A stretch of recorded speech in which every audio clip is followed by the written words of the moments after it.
Congress party के सदस्य महोदय,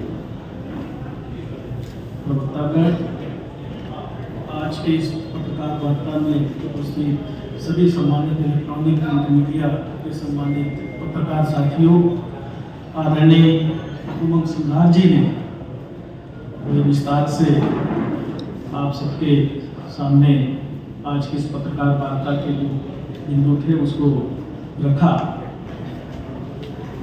बड़े दुर्भाग्य की बात है कि मध्य प्रदेश के जो लाडले सरकार के उप मुख्यमंत्री और मंत्री, लाडले नहीं सरकार के, मोदी जी के लाडले हैं, मुख्यमंत्री मोहन यादव जी के लाडले हैं, नड्डा जी के लाडले हैं, इसीलिए तो इस तरह की बातें कर रहे हैं। आज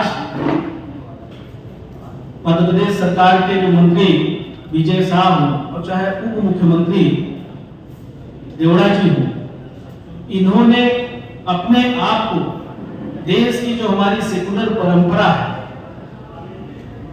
और सेना के प्रति जो देश का सम्मान है, इन सब चीजों से अपने आप को ऊपर कर लिया है।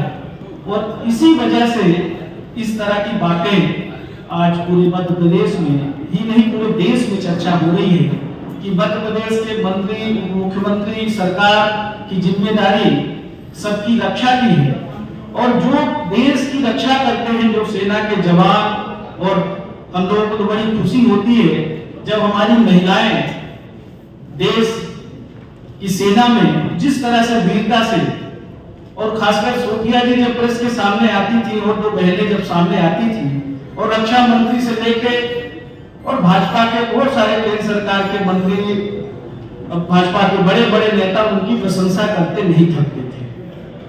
और जिस तरह का सीज फायर के बाद भारतीय जनता पार्टी के मध्य प्रदेश के मंत्री का बयान आया विजय साहब, और उसके बाद जो रवैया भारतीय जनता पार्टी के सरकार का रहा, भाजपा के नेताओं का रहा है, उससे स्पष्ट हो गया है कि इनको ना ही देश की जनता से कोई मतलब है, ना इनको देश की सेना के प्रति कोई सम्मान है, ना ही देश का जो संविधान है। हमारा संविधान कहता है कि सभी धर्म, सभी जाति संप्रदाय के लोगों को बराबर का दर्जा है, और जिस तरह से महिला अधिकारी को अपमानित करने का काम किया, और आज तो उप मुख्यमंत्री जी ने जिस तरह से सेना को मोदी जी के चरणों में नतमस्तक कर दिया, जिनके चरणों में पूरा देश नतमस्तक होता है, हमारे वीर जवान जब शहीद होते हैं और हमारी रक्षा करते हुए, इस तरह से उनको सम्मानित किया जाता है।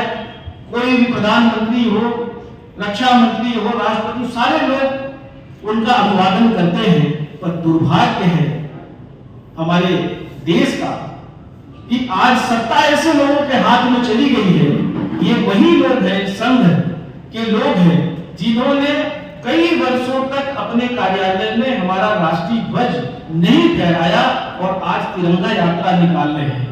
एक तरफ तिरंगे की रक्षा करने वाले लोगों का अपमान कर रहे हैं और दूसरी तरफ तिरंगा यात्रा निकाल रहे हैं। और तिरंगा यात्रा में भी क्या हश्र हो रहा है, आप देखे होंगे जयपुर के एक विधायक मुंह पोछ रहे हैं तिरंगे से, और मोदी जी ने तो खुद पसीना पोंछा था।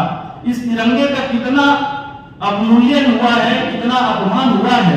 ये जो घर घर तिरंगा अभियान चलाया था, आज आप किसी गांव में चले जाइए, सड़क पे पैरों तलक मिल जाएंगे, उल्टे लटके मिल जाएंगे। तो ये जो भारतीय जनता पार्टी देश की अस्मिता के साथ भी राजनीतिकरण करने का काम कर रहे हैं। पहले तो पहलगाम की जब घटना घटती है तो बात करते हैं कि रक्षा में चूक हुई है। अरे चूक हुई तो क्या नैतिकता दिखाया? देश के गृह मंत्री ने इस्तीफा दिया, रक्षा मंत्री ने इस्तीफा दिया। इस्तीफा तो छोड़िए, देश के 28 लोगों के, बेकसूर लोगों के, टूरिस्टों की जान चली जाती है। उसके बाद ऑपरेशन शुरू करते हैं, उसमें भी हमारे बहुत सारे वीर जवानों की जान चली जाती है, बहुत सारे सिविलियंस की जान चली जाती है। और सीज फायर कौन करता है? अमेरिका सीज फायर करता है। ट्रंप साहब लगातार हिंदुस्तान को नीचा दिखाने का काम, ऐसा कभी नहीं हुआ। इंदिरा जी भी देश की प्रधानमंत्री थी, उन्होंने क्या साहसिक कदम उठाए थे, पर दुर्भाग्य है मोदी जी का मुंह नहीं खुल रहा है। सार्वजनिक जो सर्वदलीय बैठक है उसमें नहीं आना है, पार्लियामेंट का सत्र बुलाने की बात चल रही है, इंडिया अलायंस के लोग, हमारे पार्टी के लोग लगातार बात कर रहे हैं कि पार्लियामेंट में चर्चा होनी चाहिए कि देश की क्या हालात है, कहां हमसे चूक हुई। पर दुर्भाग्य है कि कोई मतलब नहीं है।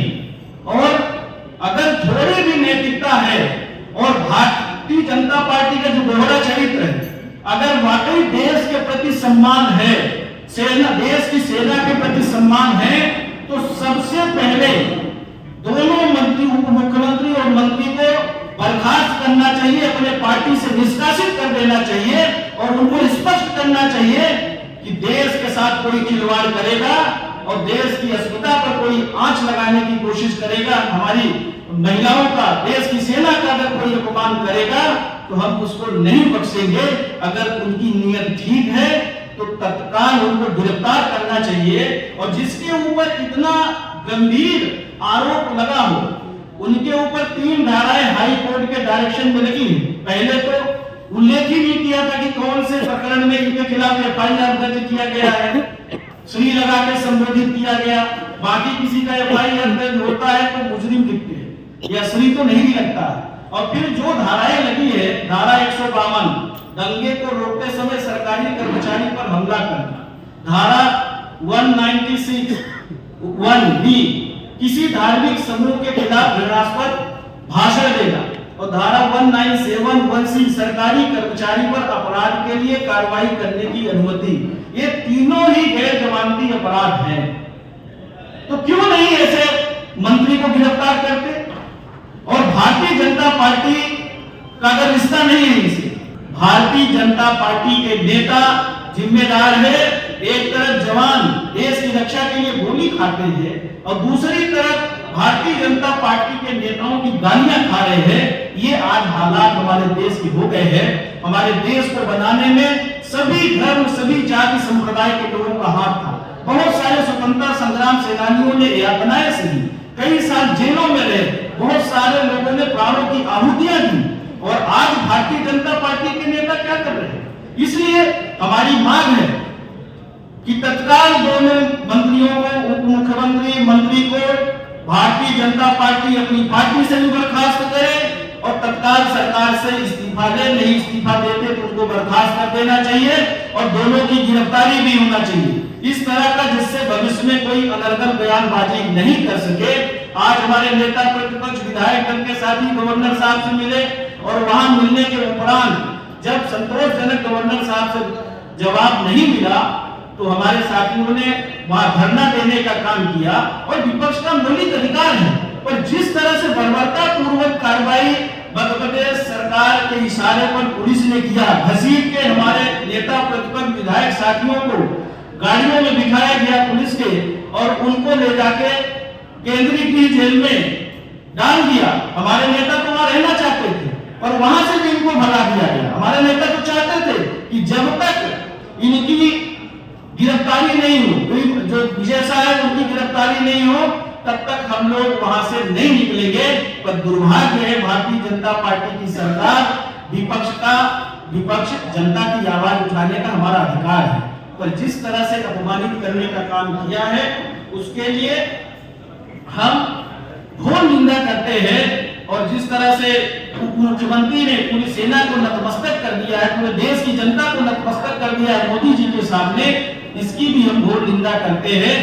देश की सेना के सामने हम सब नतमस्तक हैं, हम सब सलूट करते हैं, और जो आप देश में हालात पैदा किए हैं इसके लिए पूरी तरह से भारतीय जनता पार्टी जिम्मेदार है।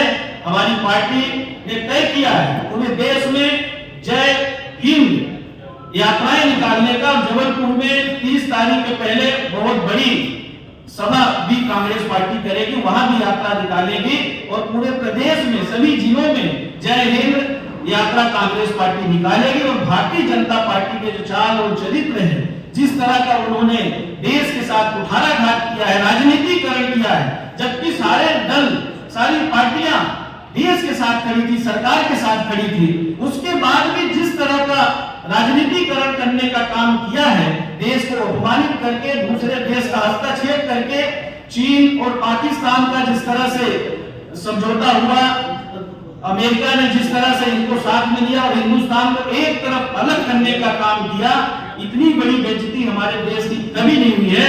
कहीं न कहीं भारतीय जनता पार्टी की सरकार की विदेश नीति भी फेल हुई है, सुरक्षा में भी चूक हुई है और देश की सेना को भी अपमानित करने का काम किया है। इसलिए भारतीय जनता पार्टी के केंद्र सरकार के प्रधानमंत्री, गृह मंत्री, रक्षा मंत्री, नड्डा जो राष्ट्रीय अध्यक्ष है, इनको देश की जनता से माफी मांगना चाहिए और जो उनके मंत्रियों ने बयान दिया है उनके लिए कठोर से कठोर इनको सजा देनी चाहिए और इनसे तत्काल इस्तीफा लेना चाहिए। यही आज प्रेस वार्ता के माध्यम से आप लोगों से मांग है। बहुत बहुत धन्यवाद आप सभी पत्रकार साथियों का।